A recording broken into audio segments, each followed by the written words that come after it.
These are my tips to create a beautiful French manicure.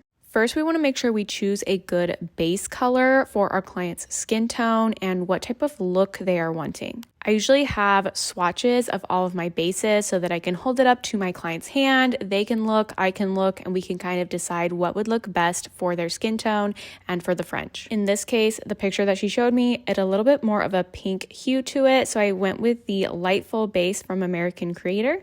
My second tip is to choose a good white. I'd suggest going with a white gel paint or a highly pigmented white gel polish, something that will apply thin and you won't have to do multiple coats, because that is the last thing that we want to do when we get a beautiful French, is have to go over it for a second time. And I also want it to stay in place so that the crisp line that I paint is not going to run or smudge as I'm painting it, and it's going to hold that beautiful smile line. This is the Cocoist Bluey White, so it's a really nice bright white. It is highly pigmented and it's not going to budge. Third is to make sure that you double check the smile line from your client's point of view, your point of view, and against the other nails so that they come out even. And lastly, when I apply my top coat, I do a nice floated layer over the top so that it smooths over the whole thing and we don't have any sort of bump at the free edge where we applied our white gel.